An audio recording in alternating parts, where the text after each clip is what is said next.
Hey everyone, I'm super excited. I have a special guest on today. Tolga, welcome to the show. It's good to have you here. Thanks, mate. Thanks for bringing me on. No, mate, thanks for coming. I know you're super busy.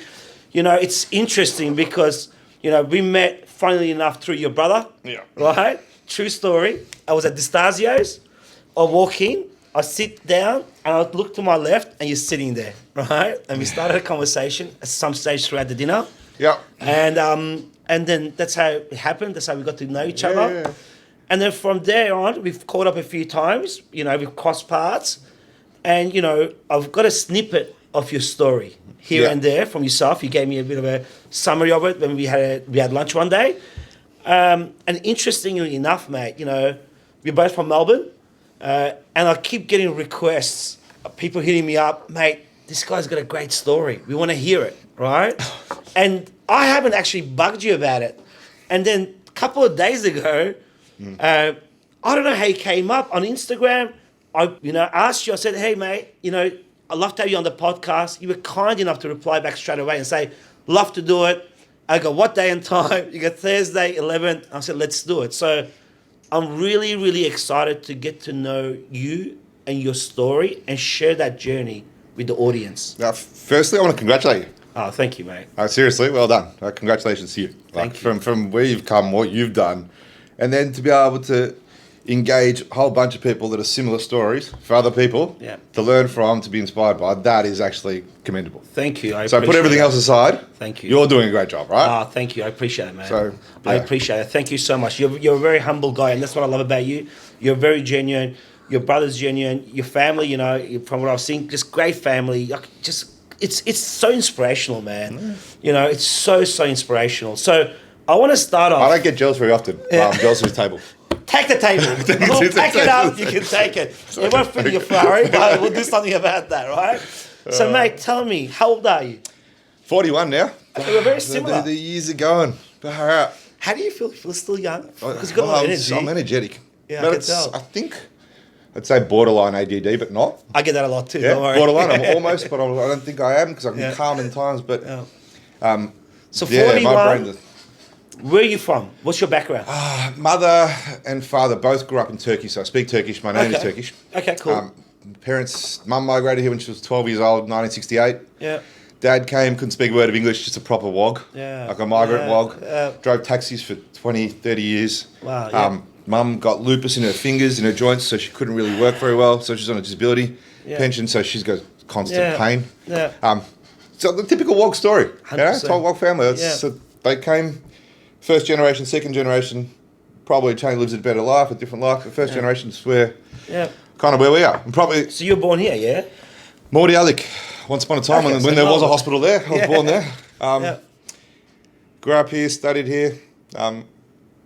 My family, Dad had a fish and chip shop, like a proper wog. Like when he first sort of started, could hardly speak English, and he was making potato cakes and dim sims. And I was, I think, 5 years old, running around the fish and chip shop. My brother was born. I've got two brothers. Yep. Life goes on. Yep. We didn't have much. It's really interesting because, it sounds arrogant when I say this, my bedroom now is the size of my entire house was when growing up. Wow. Like, it just was three of us, three brothers, two parents, and the house was like a tiny little unit. Maybe not much bigger than this room. Wow.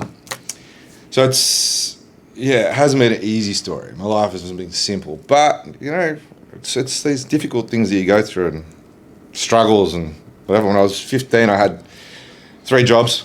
I was working at a car wash, I was working at a fruit market, and I was working at Safeway. When I was 17, I was doing my school holidays, year 12 school holidays. I was working night shift in a sheet metal factory. Wow. 18 years old, I started my first business. You know those car washes in the car shopping centre? Yeah. So I met a mate of mine who now owns a couple of Hocking Stewarts, whatever. We started that in Doncaster Shopping Centre. You started a car wash? I was 18. I didn't even have a license at the start. Yeah. So we did that. I had like 30, 40 employees while still going to university. So I was trying to study at the same time, trying to be a young bloke at the same time, trying to have fun at the same time. Yeah. And basically the money that I was earning there, I was just helping Dad take care of our family. So I paid for both my brothers to go to private schools out of that business. I yeah, I did a deal with my business partner at the time. I said, look, well, second we finish our degrees, we're selling this and we're moving off into our profession, whatever we educate. So he didn't want to. He bought me out. Okay, yeah. And I went to work for an investment bank, and then, but I was just a shit kicker. Like, I didn't get any internships or anything like that. I was just doing data entry stuff at these banks. Was doing it tough. Like, life wasn't easy. I mean, didn't really have that much money. And then I think I was about 26, 27. I'll tell you a story, actually. Yeah, I tried to, I wanted to become a stockbroker. And the reason was that your dream? Did you always dream. wanted to be a stockbroker since you were a young kid? To be honest, I wanted to be, when I was a kid, as retarded as this sounds, you know when you look at the news every day and they show a picture, a flag of the American flag, and they do the Japanese yen, and so I used to think that the value of America went up today or down today. Yeah. So in my mind, I was like, and then it was such a big thing to me when I was explained to me when I was a kid. It was like, no, that's just what their money's worth. I'm saying, well, that means the whole country's worth more or less. So true, yeah. I was like, I want to be the guy, and it sounds egotistical, but I want to be the guy that helps define what a country's worth. I wanted to be a currency trader. And that was my dream. That. It was my dream when I was a kid. Yeah, I love that. Yeah. And then if you go back through high school, I wanted to do a computer science degree. Yeah. I went to a public school, Cheltenham High, or Cheltenham Secondary College. The class that I wanted to do, the chemistry class, it was fully booked, so I couldn't elect to do it. Couldn't get into it. Then they decided that one of the teachers goes, I'll do an economics degree. Yep. And do an economics class, take that instead. And I had this one teacher, and I'm sure everyone has this in their lives. There's someone that changes their path or their destiny or inspires them. Yeah. This one teacher I had, he was my economics teacher, and he was amazing. And he made me feel like I was destined to be in finance, in markets, anything to do with supply, demand, basically economics. He made me realise. Years later, after I'd made it, I went back and tried to give that guy $100,000 just as a gift. He'd passed away from cancer, which is sad. But yeah, that's how I got pushed in this direction. I wanted to be a computer science nerd, and I was like, so you wanted to do computer science? I wanted to do, but I didn't do it. Didn't get into the chemistry as an elective or whatever you want to call it back then. Class. And that changed your path. You go and do economics as a subject, and then you meet a guy who's your teacher who inspires you.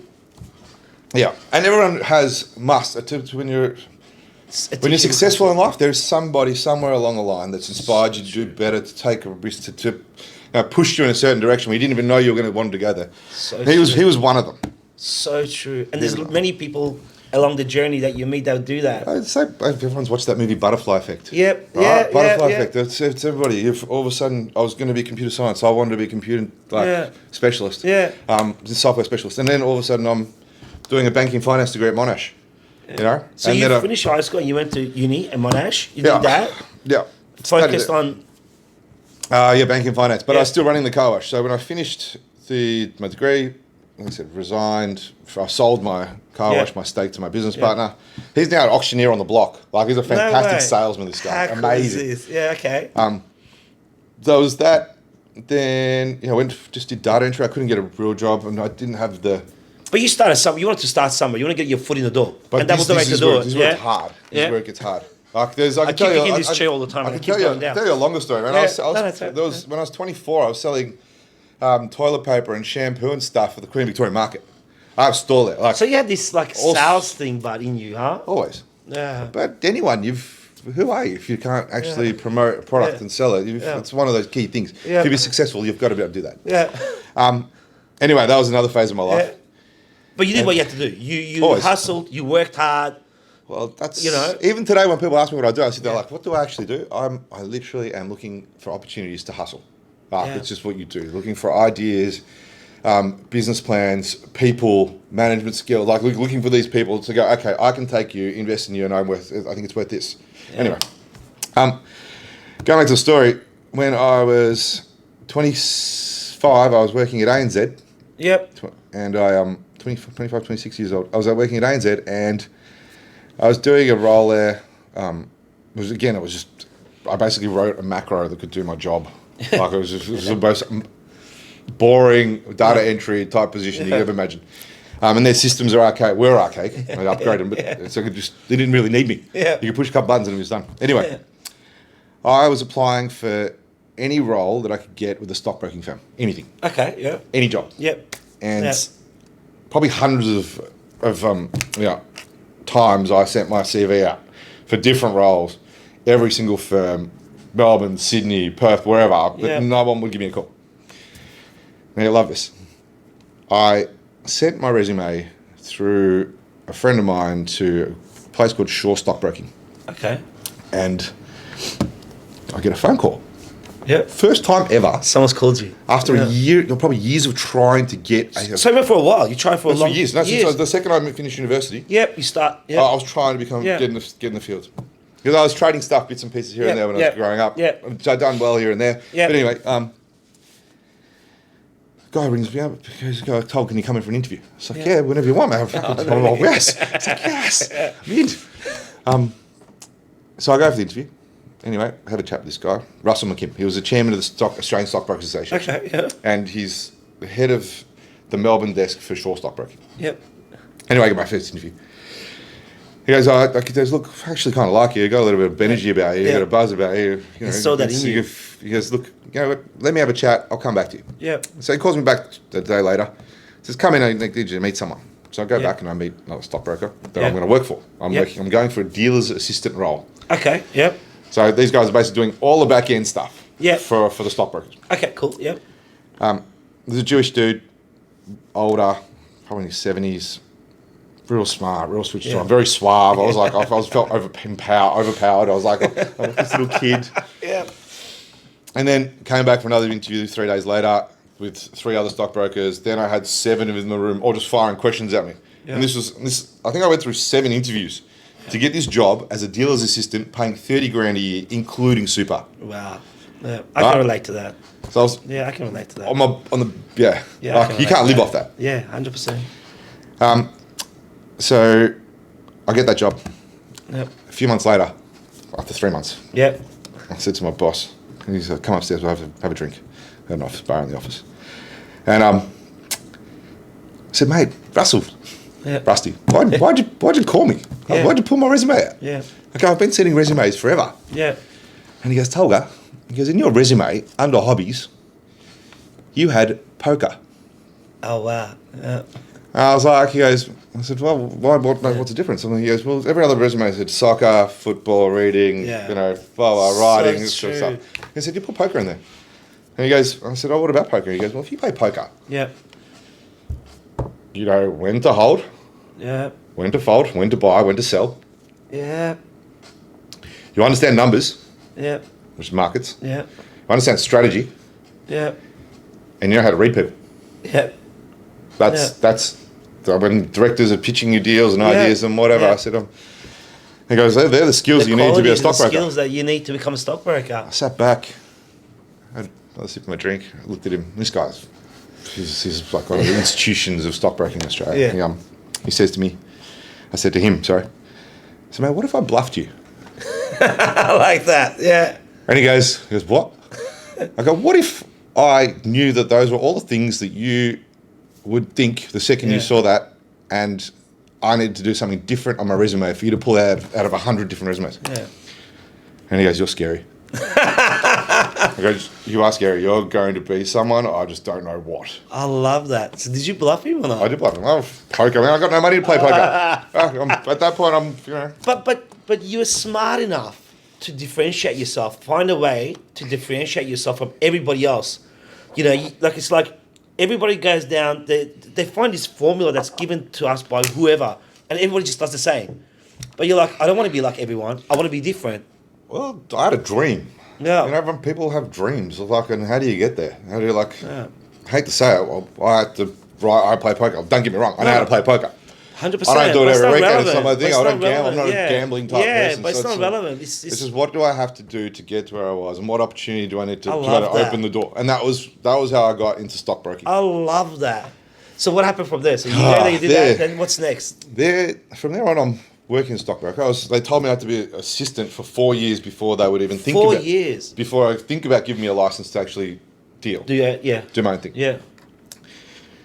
4 years on 30 grand, including super, Yeah. right? Yeah.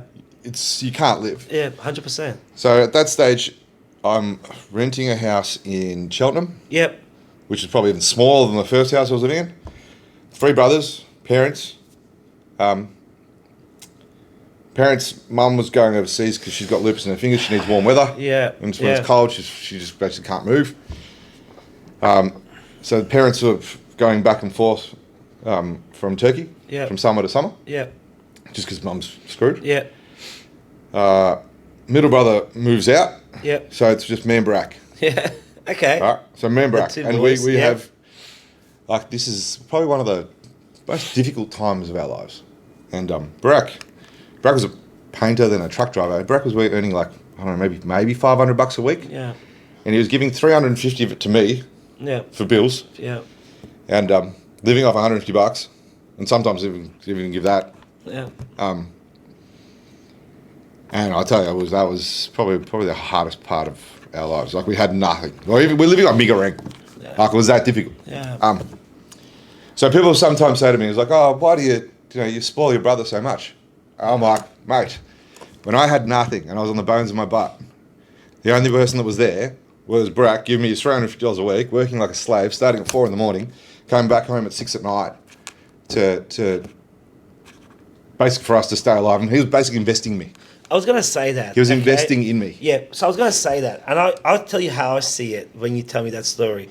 Number one, obviously family is very important, right? So I can see that. But I think he saw something in you, man. And he believed in you. Yeah. You know, because sometimes we don't see it in ourselves. Yeah. But he saw something in you. He saw something in you. As you say, he was investing because he saw something in you.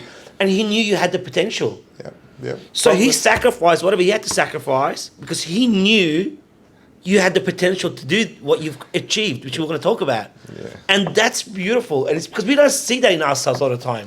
Yes, we have the motivation, we have the drive, we want to do that. Yeah. But we don't sit there and say, oh, I believe in, It's I can different. see what's going to happen. And that's beautiful. You're right. I love that. You're right. It's different. It's different when someone actually invests in you. Yeah. You know? It's selfless, when you're man. just thinking about, like, I can do it for myself. I can do it for myself, but it's selfless. Like, it's like, no, I've got my brother, he's my family, but I see something in this guy. Yeah. He saw that in you, and that's beautiful.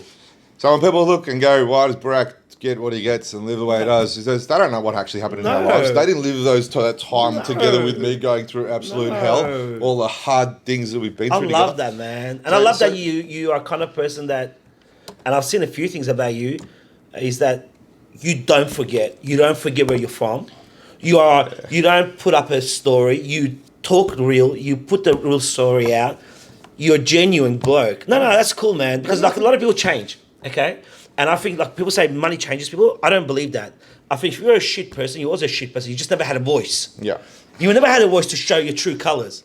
True. You know, that's what money does. I never have. But you know what I mean? But with you, Yeah, you were just a outside- good person. Yeah. And you remember, like even when you just mentioned the teacher, people forget who was there, make that little difference in their life, but you don't. And I love that. And that's something that's very honourable. So this is 2007. Parents overseas, middle brothers moved out. Yeah. Me and Barack are on their ass. I'm like, how the hell do we live for the next 4 years? Me making 30 grand. Yeah. How do we do it? And I was like, this is gonna be impossible. Credit cards, about 4 months in, credit cards are maxed out. 100%. Got nothing. Like, we're dying. I'm like, I can't afford the credit card bills, can't afford to buy food. Like, we can't afford to get to work. And I was like, enough. And there was another person in my life, a guy named Richard Morrow, who's now chairman of the Melbourne Mining Association. Yeah. I'm having lunch with him. Yeah. And he's like, he also has a stockbroking firm. Yep. And he says, Tolga, you know what? Okay, you've been an assistant for long enough. You're way too smart. You figured all this stuff out. You're gonna grasp this real quick.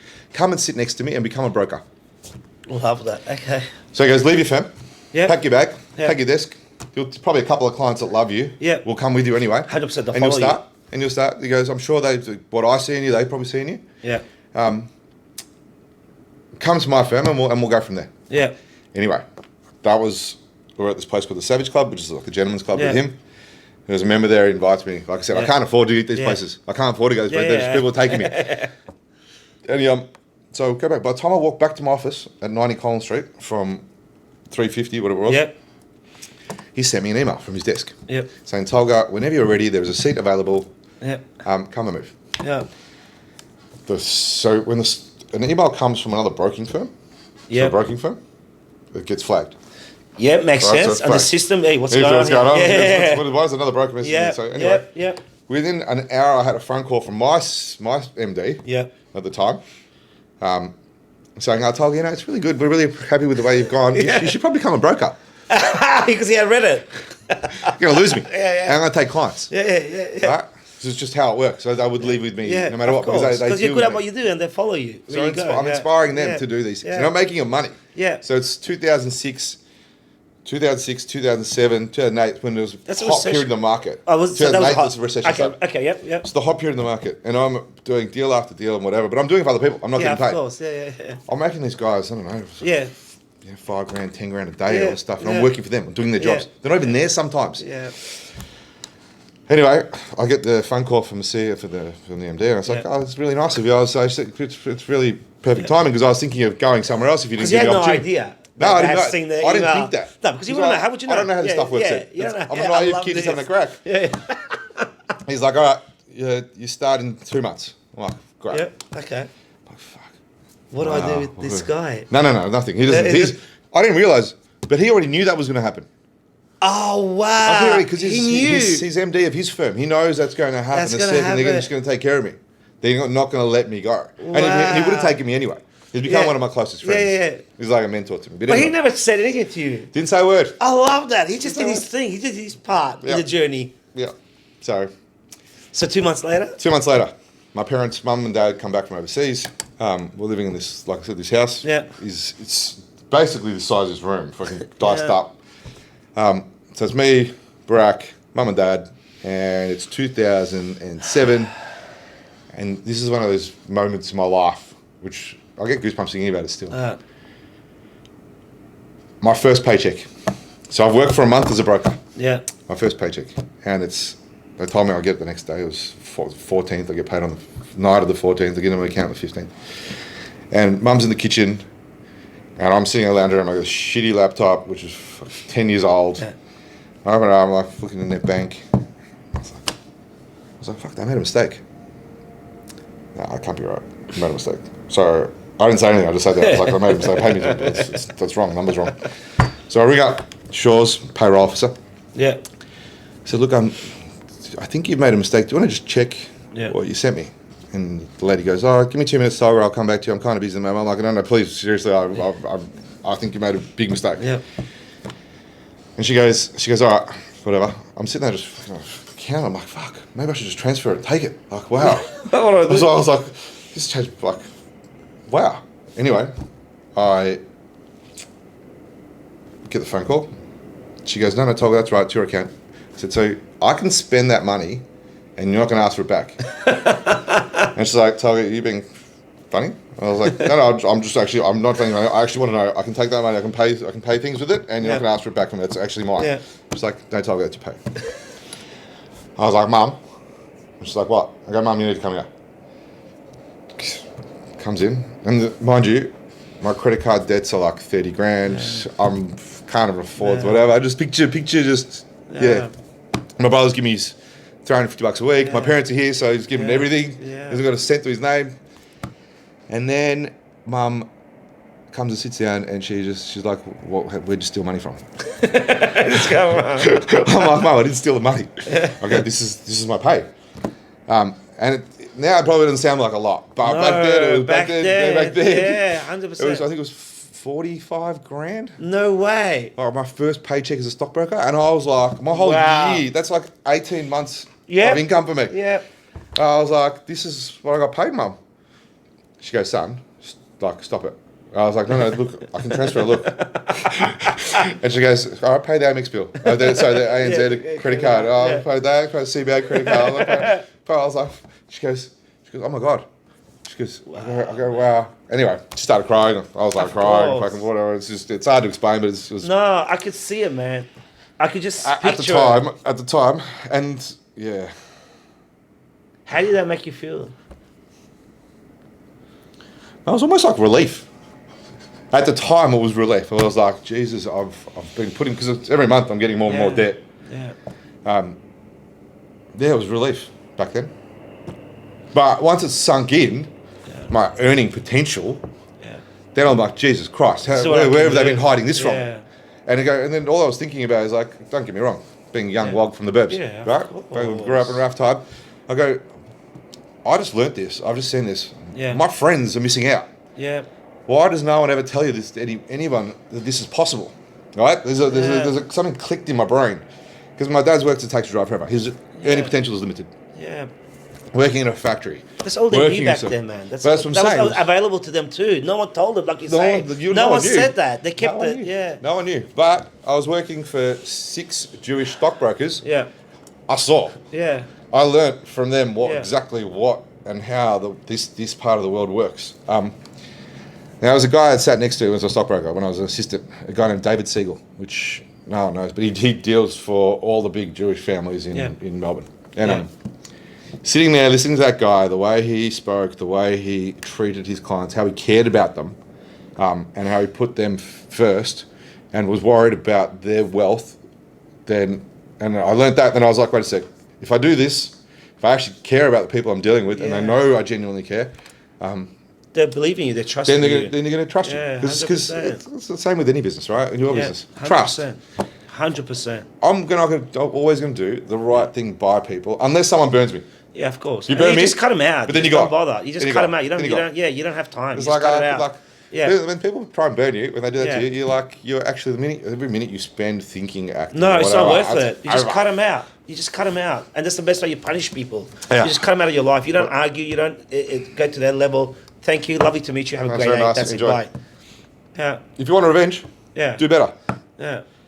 Do better. Go harder. 100%. If you want to get them, because they're going to be thinking about you for the rest of their lives. They're probably thinking about you still now. I probably have people thinking about me still now, and you. Yeah, 100%. And anyone else has been sitting in this chair. Probably 100%. the same thing. There's people that hate them, troll them, whatever. Go, good luck. I'm going to go do better, and you're going to think about me more. 100%. Not to say everything works out perfectly, but no, but it's not meant to be. I'm just going to keep trying. I'm doing my best. That's all you can do. I'm going to do my best. I believe in myself, and I'm going to push myself to the limit. And, in life, I reckon I've been so lucky. So lucky. Things have just fallen into place. People are just being nice to me, taking care of me, looked after me. I don't agree with that. You haven't been lucky. I'll tell you what you've been. You've done the right things, and you saw the opportunities, and you were a good person. You did the right things. You were a good person. It didn't happen by you sitting at home and doing nothing. Oh, of course. Do you know what I mean? That does. I take it back. When I say lucky, yeah. I've been lucky. You've been blessed. People have been nice to me. Yeah, but because you're a good person. But you're a good person. You earned it. And I know we have a difficulty with believing that. We don't believe. You go, but it's not, mate. You got up. You worked your ass off. You made movement. There was movement. There was motion. And then you got up and you met the right people. But there was something about you they saw. Think about it. Taking a step back.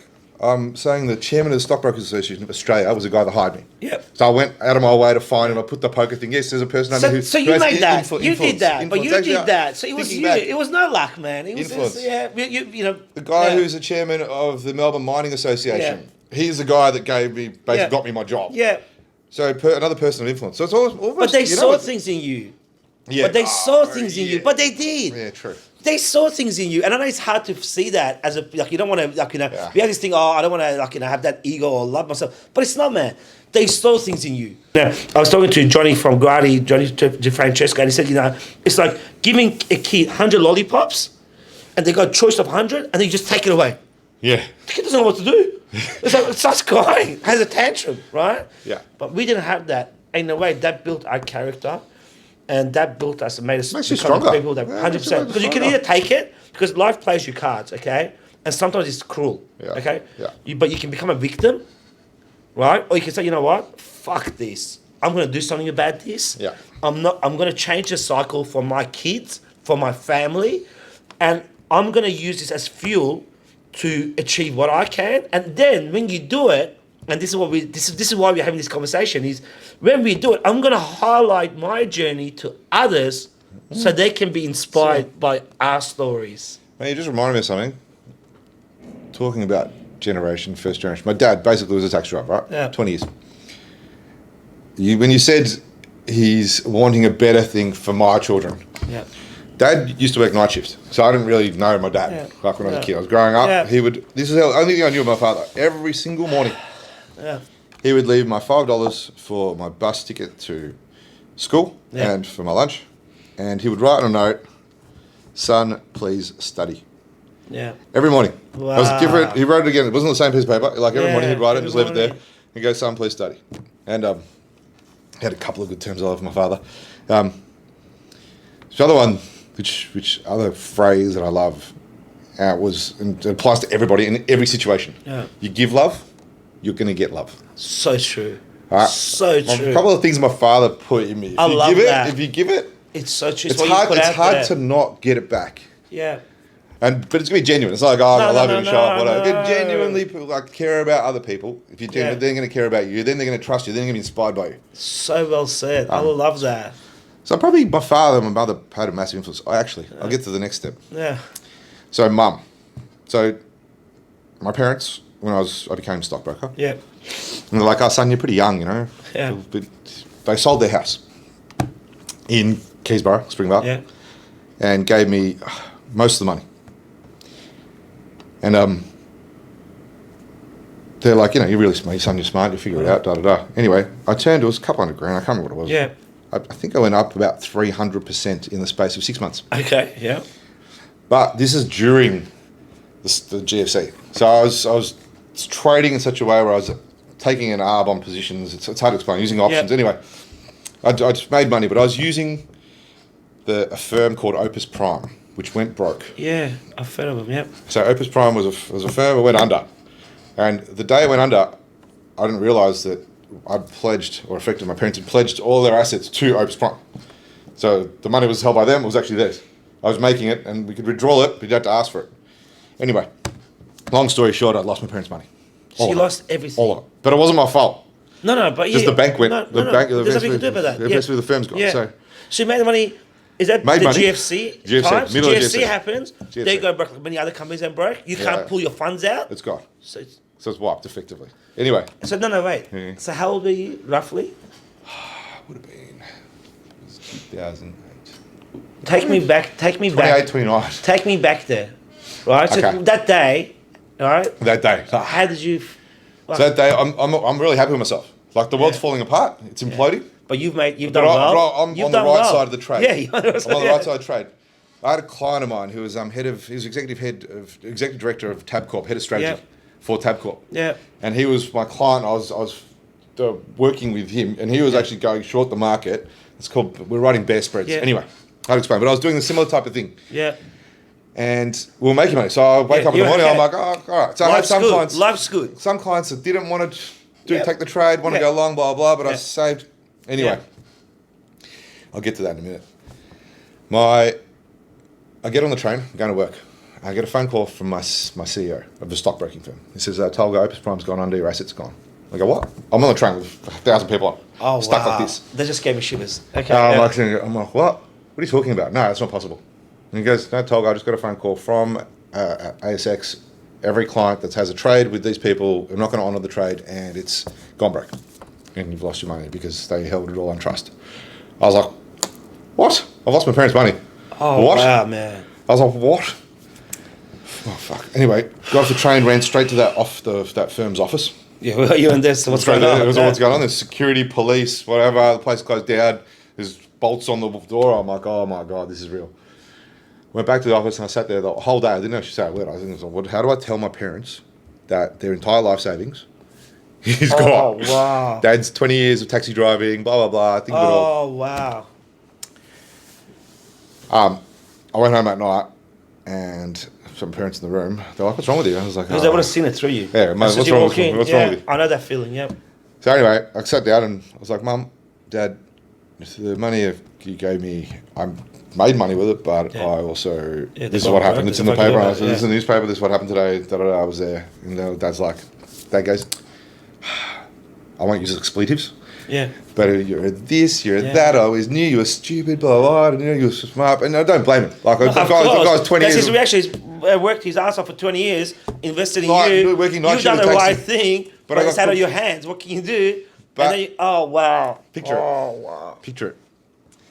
And then Dad just angry. Wants to kill. And at that point, I wanted to die. I didn't want to be alive. I was sitting there going, fuck, I wish I wasn't here. Yeah. I wish I just wasn't Wow. breathing. I was done. I was done. Yeah. As a human, I was like, I can't believe I did this to my parents, to my father. Mum, so Dad left the room. He was just, he wanted to punch something. He was like to kill something. I'm out. Yeah. And rightly so. Of course, 100%. Yeah. And you can understand That's why. a normal reaction that anybody would have. Mum turns around and says, son, don't listen to your father. You are the smartest kid. You are so intelligent. You'll figure it out. You'll figure it out. And she goes, money's not a thing. The money you lost today, it's irrelevant. She goes, day's going to come when you're going to blow the money you lost today for fun. And you're going to do it the next day, and the next day, and the day after that, and you're still not going to care. That's how smart you are. That's where you're going. Now get off your ass and go figure it out. Go figure it out. I still get goosebumps thinking about what she said. I'm getting goosebumps. Right? Goosebumps. The But way she did it. I'm putting myself in that place. I could picture myself on the couch where I was sitting. I wasn't even there, but I'm when thinking Dad was about talking, it. I was like, I just wanted to fall into it and never come out. Mum's talking, I'm like, I want to stand up. So this is a thing for But people. it's a great balance. Yeah. Oh, yeah, balance. I don't know, at the time I didn't feel balanced, so trust me. I was like, my dad was coming back with a baseball bat. But Mum said that to me, and she goes, son, go get it back, and then some. I remember waking up the next day, thinking, I'm going to go to work. I'm not going to let this affect me. Yeah. I'm going to go and I'm not going to become a victim. And the only I'm way to gonna do get on it, with the only way to do it was to make money for my clients. Yeah. Because when you're a stockbroker, the more you make them money, the more you make. You So I make, was like busting balls. All I was thinking about was them. Yeah. And I made my bankroll. So just trading. Yep. For clients. Yep, And yep. my commission grew and grew, and so I was making really good money now. Yep. I was like just focused. I wasn't thinking about anything else. Did you make that money back? Listen, Yeah. this is where it gets interesting. One day, towards the end of the GFC, we were writing these things called bear spreads, right, with options for this for one particular client. He was massive, like he was turning over, I don't know, 30 to 50, $60 million a month. Yeah, in wow. turnover. And we got hit on the upside. So when the market's falling or just staying flat, we make money on these spreads. Yep. Yeah. The minute it went above what we call a call price, call exercise price for the call option, he had to pay. Yeah. And this is the first time he had to pay in like 9 months, 12 months. Oh wow. And he goes, Tolga, this is almost over. Buy the riskiest assets you can buy. Right? When you're at the bottom of this cycle, you buy high risk assets because then the leverage is amplified. Yeah. Riskiest assets on the stock exchange, junior mining companies. Yep. They are high risk, high reward, right? Yeah. And for everyone that works, a couple hundred don't. But they're call options as well. Yeah. And I was lucky enough that a whole bunch of my clients were also directors of executives of mining companies. So when every time a managing director came in to pitch his story, I'd end up opening an account. Yeah. Just because I was like, well, you're here. I know you make at least 200, 300, 400 grand a year. Yeah. Well, you buy some shares through me as well. All right. Yeah. So I started picking them up along the way. Yeah. Anyway, I then get a phone call. I think it was almost the same day. One of my MD goes, Tolga, you're going to Perth tomorrow. Yeah. Sorry, it wasn't him. One of my clients rings me up. Yep. Andrew, I forget his surname. Yep. He says, Tolga, you're doing a deal in this thing called Doray. Yep. I was like, what's Doray? He's like, oh, you're doing the IPO. I said, I'm doing the IPO for a company called Doray Minerals. Okay. Yeah. Okay, all right. Maybe my firm is. I don't know what you're talking Yeah. about. I got off the phone, ran corporate finance. Yeah. They're like, we don't know what you're talking about, Tolga. There's no thing called Doray. I said, I rang the guy back, Andrew, what are you talking about? He goes, no, I've been told in Perth that you're doing the Doray deal. I was like, all right. So I rang the MD of the firm. I said, what's going on? What is this Doray thing? He goes, some guy from Perth rang and says that you need to get on a plane and go meet with him. I was like, why they pick me? What's going on? All right. I said, no worries. He goes, get on a plane tomorrow morning. I'm like, Jesus, when are you going to tell me this? It's like it's 6 o'clock in the afternoon and you're like... Anyway, next morning, this is the moments in your life. Yeah. Getting the taxi to the airport, piercing down rain. Torrential rain. The cars aren't moving. I missed my flight. Finally get to the airport, get out of the car, and my flight's gone. And I went to the counter. I said, look, can you put me on the next one? They're like, it's going to cost you an extra $1,500. Wow. And I was like, back then again, I had money, but I was like, do I really want to? I'll just go back to the office. I'll do more commission. I'll just work. So I got in the taxi. Halfway down the ramp, I rang my MD in Sydney. Yeah.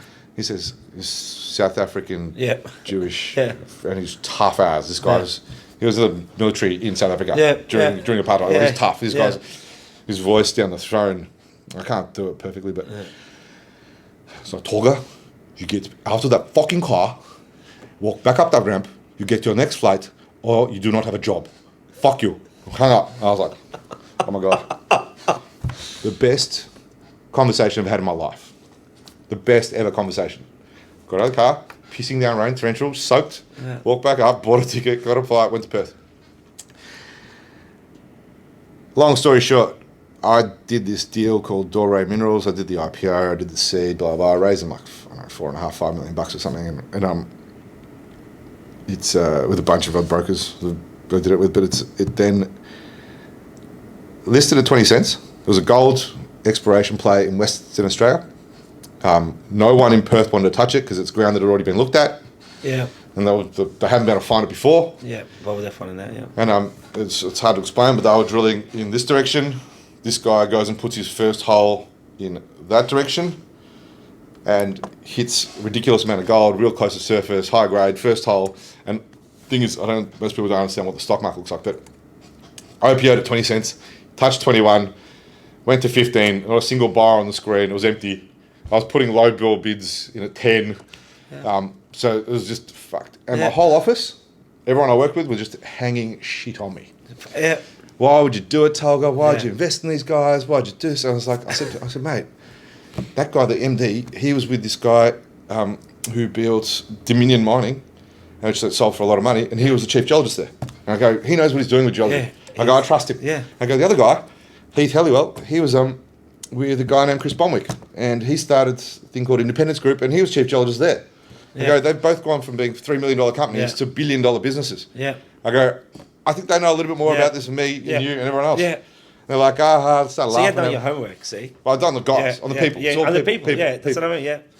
With these businesses, sometimes people look at the stock market and go, Tolga's buying it, so I'm only buying because the people that I'm investing in. 100%. Like, I'm investing in them. They got to get it right. If they don't get it right, I don't make money. But anyway, so what happens? First drill hole comes up, hits gold. Stock goes from 15 cents to, I think it was like $1.60. Wow. In the space of a few months, we raised them $30 million, blah, blah, blah. So this thing's going, and it's become a real business. I made my first proper chunk of money there. Wow. Proper chunk of money. Oh. And when I took cash out, I was like, Jesus Christ, this is ridiculous. It's possible. I love it. Think about owning a house in cash when you're coming from where we're coming from. Yeah. Like everyone you know has got mortgages and debts. So I'm like, I could buy a house. Yeah, I can actually buy a house here. I'm like, wow. But that just motivated you even more, push you even more, because you realise what you can achieve. Then once you know you can win. Yeah. Once you know you can achieve, right? Yeah. Well, the same in your shoes, same as anyone sits there. Once you get a little bit of it, you're like, wait a sec, why can't I do it again? Yeah. And then my clients, they've made all this money. Yeah. They're like, Tolga, do that again. Do this, that was good. Do it one more time. Mate. Making 10 times more money in 12 months. Yeah. You don't forget everything else. Yeah. So I've got an assistant to do my trading. Yeah. And all I'm doing now is going looking for ideas and opportunities and deals. Wow, I love that. Which leads me to the next one, which is Sarah, which was when I built basically. Again, another interesting story. It was I was a young kid. Again, never been to Africa before. Get on a plane, go to Africa. Yeah. Looking for mining projects or deposits. Yep. So I can do the same thing I've just done. So I want to replicate that again. But you wanted to go and do it overseas, see what other opportunities there. Let's go and look at expand it. Yeah. Makes sense. Africa's opportunities untouched. There's so I've done it here places. in Australia, in the WA. Let's see what's even out there that's even bigger. So let's get on a plane and go. Okay, so I'm on a plane, and I don't know anything about geology. Yeah. Like I'm just a stockbroker, right? Yeah. And I've only been broking for, this was 2009. I did Doray. 10, I sold it midway through 10, 11, Africa. Yeah. I spent 9 months running around Africa from places like Mali, Mauritania, Ethiopia, Botswana, Mozambique. Where else did I go? Were you by yourself? Most of it was by myself. I was going to mines departments, and sitting down with the geologists that work there and said, "Look, this is what I want to do. Do you have ideas? Take me out. Show me."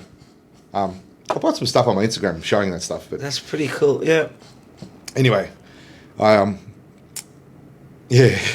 I got lots of stories. Like, I could have died how many times. Oh wow, yeah. Like kids walking me through a forest to a riverbank. We're like cutting down the tree with machete. I promised them $20, $20 which is like a ridiculous amount of money because they told me there was a gold deposit there. And $20 if it's shit, $50 is good, right? So they're taking me through this gold deposit. I actually got this all on footage on camera. And the reason why I got it on camera is because I was shitting myself thinking they're going to kill me for $20. Yeah. My watch, my camera, everything was more money in my pocket. Nah, the kids took me. So I'm getting out of school, but getting off topic. But No, took me there, walked through the river, get to the riverbank, and I walked through through a bush and get to the riverbank. And there's thousands of people in this riverbank panning for gold. Oh my God, I'm going to die. Wow. So everyone just stopped. The whole riverbank, all these people stopped, and they're staring at me now. And I'm dead. I'm gone. Yeah. I'm a white guy. This is over. I'm by myself. No one even knows I'm here. My phone doesn't work. Yeah. I was like, this is what happens to me. Every time I think I'm going to die, I start laughing. I go hysterical laughter. I'm like, how the hell did I end up here? Yeah, Now I'm going to die like this. it's It was like, what am I doing? I could have been sitting on Collins Street making good money. What was wrong with me? Yeah. So I started laughing hysterically, and they all just stared at me thinking, this guy's a Crazy. spastic. Yeah, he's crazy. So they started laughing as well. I love it. Like I said, I filmed it all. Then they start laughing back at me. I'm laughing at them. They don't have anything. And then they show me their gold. They're like, oh, do you want to buy some? Yeah. So I become friends with all these people that I... Yeah, There's kids jumping off the bloody trees into the little pools of water. I was like, I'm okay. Yeah. I'm not going to die today. Yeah. But I then found this, me and a mate of mine, we did a deal with some guys out of the UK, and they were trying to stitch us up. They were selling us dud uranium licenses. Uranium exploration licenses. Yeah. They knew they were duds. Yeah. We didn't know. Yeah. But out of 11 licenses they sold us, it was $1 million. Yeah. One of them had the world's largest and highest grade graphite deposit. Wow. Now, the main application for graphite is in electric vehicles, electric batteries, lithium batteries. It's the anode, so the negative in all the batteries. Yeah. And at the time, I was sitting there going, Jesus Christ, there's a guy named Elon Musk who's now building this massive battery factory, needs this stuff to go into it, So I was like, I'm putting two together. I'm like, this is actually going to be worth money. Yeah. Like, this is the biggest deposit in the world by far, the highest grade by far. I'm like, this is the deposit that supplies the world's graphite. Yeah. Anyway, fast forward, I raised $500 million. I become CEO of this thing, so I raised $500 million to build it. I built the world's largest graphite plant. And problem was with me is the electric vehicle market didn't develop as quickly as I was building as mine. Yeah. So electric vehicles haven't really come yet, but they will in due course. Yeah. So this plant is being sit there and just waiting for that boom to come. But in the meantime, when I resigned in 2016, I think after about 9 months, I held my shares for about 9 months, and then I sold them to a bunch of institutions that bought all the shares off me. And my plan was to retire. I have to do nothing. Yeah. I'm like, this is a ridiculous amount of money. So you sold the shares in that company? Yeah. Yeah, my shares on the stock exchange. Yeah. And then you thought, I'm going to retire. I've done well. All my dreams have come true. I've busted my ass over so many years. I've taken so many chances. I've taken so much risk. Okay, now it's time to maybe... Think about it. Yeah. From 2009, where my dad basically wanted to die. Yeah. Like, I didn't want to live. I didn't want to breathe that day. Yeah. From there to 2017, where I got money, so 8 years. Yeah. That's why I say, when everyone goes to me, oh, like, it's a really nice K drive or whatever, well done. I'm like, mate, you don't understand. If I can do it, you can do it. 100%, man. If it's possible for me, 100%. From where I came from, with my background. So well said. From my background, where I lived, we'd had nothing. We were doing it tough. I was living on 30 grand a year. My brother was giving all his money. I put all that together. Yeah. If I can get from there to there, anyone can. Anyone can. And that's so beautiful how you say that. And that's the whole point of the show, you know. Real stories, genuine stories, sharing all that, you know. But I want to know one thing. So you didn't retire? My plan, because I love adventure stuff, right? So I wanted to go. My plan was, once I finished this thing, I was going to get on a plane in probably January. Yeah.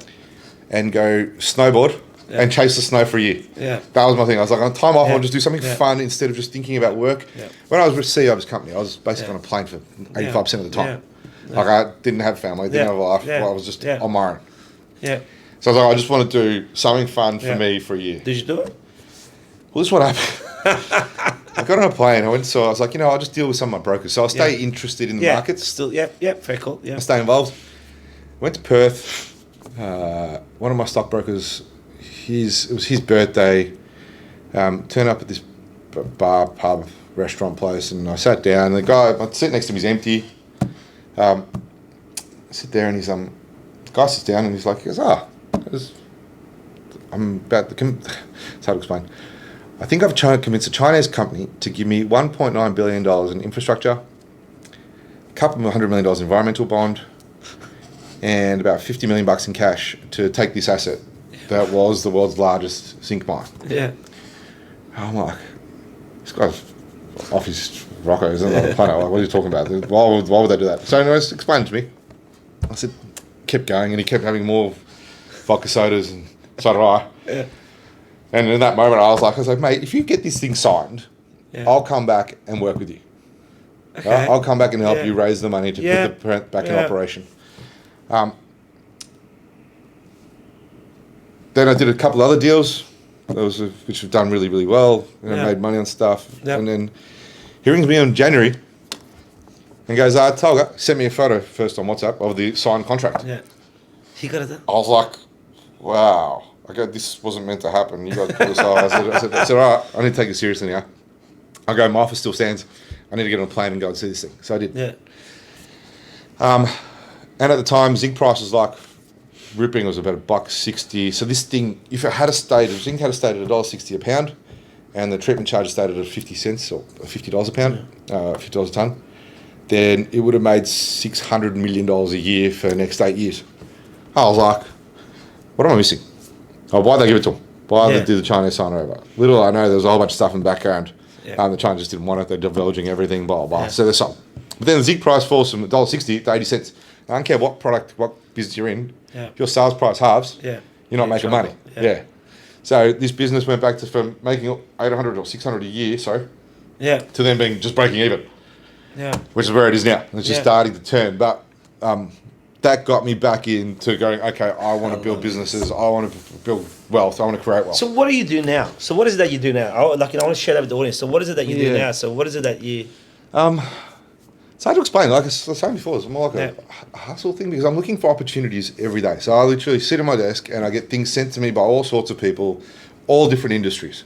Yeah. And I invest. I finance and I invest. I try and help put their management team together. I try and help whatever influence I have with your contacts and what you with all my networks, whether it be connecting someone to a job, whether it's connecting someone with a fund manager or a prospective buyer or with some government official, whatever it is I'm doing, whatever they need. And if I think I can add value to something, then I'll go and invest in it. I love that. Yeah. And I've been pretty lucky at it. To be honest, I've done well at this. This is my you've been good at my skill set. So it's backing people. And sometimes these projects don't work, right? Some things fail. Well, that's just life. You can only do your best. You don't have a magic ball that tells you, this is going to work. If someone existed like that, everyone would do it. Mate, if I was go right every time, I'd be the richest person. 100%. Anywhere. But you take risk. You do the due diligence, you do the hard work, and the rest is really, But it's always risk versus reward. 100%. Right? So when I'm doing these things, I'm looking going, okay, I don't know, it's got a $20 million valuation. Yeah. If this works, what they're looking at works, is it going to be 500? Is it going to be $1 billion? Yeah. If there has that potential, then I'm like, okay, I'm willing to risk at 20 million. 100%. So it's those are the things that I do now, and it doesn't matter what industry, what sector. So I'm going to ask you something, right? What do you do for fun these days? I think my funnest thing, this is my thing that I do every year. Yeah. And how do you switch off? There's this one thing, I was in the AFR, so in the fin review about this, which kind of amazed me. Me and my brother sprang champagne in Mykonos. Yeah, right? I saw that. Yeah. I get this. So the reason why I do that is the year before it was my birthday, it was my 40th birthday. Yeah. And I took my parents, I had this massive villa, all my friends. Yeah. To mum and dad's friends, whatever. Yeah, nice. Took them to Namos. Yeah. Right? And you can probably see this actually on Instagram. This is one of the moments in my life. We'll appreciate this for the conversation, part of the conversation earlier. Mums with a bunch of my girlfriends just dancing on the table. Yeah. Right? Cool. Mum's cool. She's fun. Yeah. And she's standing next to me and she looks at me And she's staring at me while she's dancing. And I said, she goes, come here. And I said, I leaned over. Yeah. And she goes, son, I know why you're doing this. And I said, what do you mean? Yeah. She goes, I know why you're doing this right now. I know why you're doing this, why you did this. Yeah. And I said, what do you mean, Mum? Yeah. And she goes, because I'm getting the bill. Yeah. The bill there is big. Yeah. And she goes, once upon a time, your dad told you in here, and I told you that you were going to spend money like this and not care. Yeah. And she goes, you're just making me right.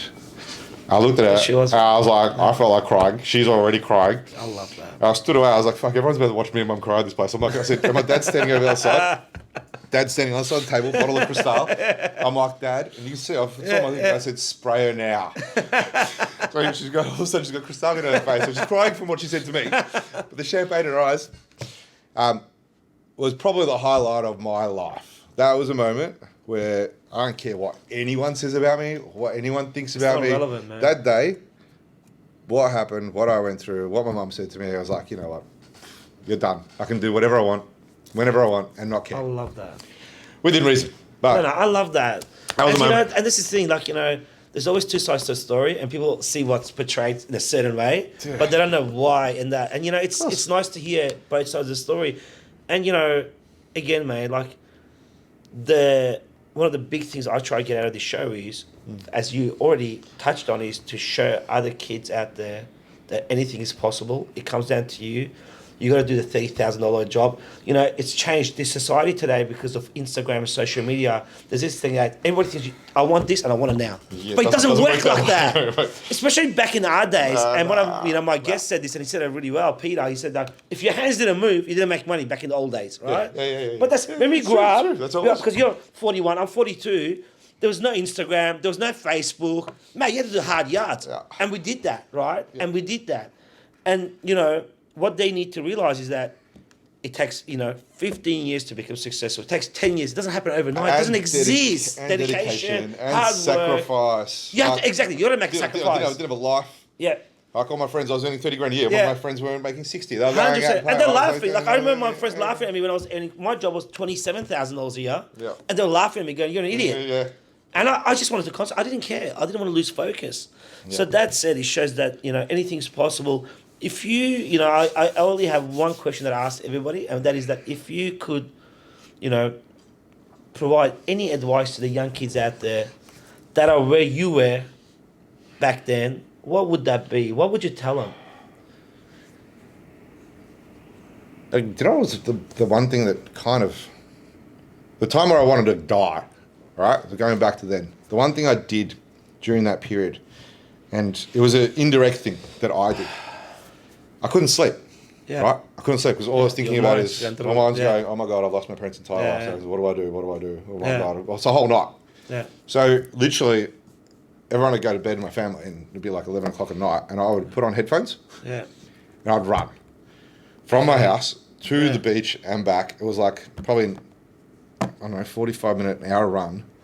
And during that run, and this is scientifically proven, that is when you think the best. Okay. So I switched off from thinking about running. Yeah. I was like, all these thoughts are going in my head. How am I going to do this? How am I going to make it back? What can I do?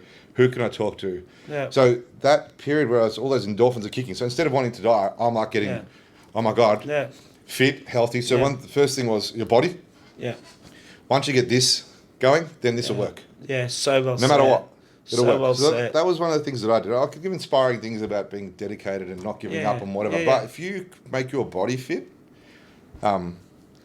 and healthy, then you've got energy to do things. So nothing happens without it. So if you don't have energy, true, mate. You don't have energy, you're over. So true. So getting fit and healthy and, you know... Looking I after don't have to have a yourself. six-pack. I don't have one.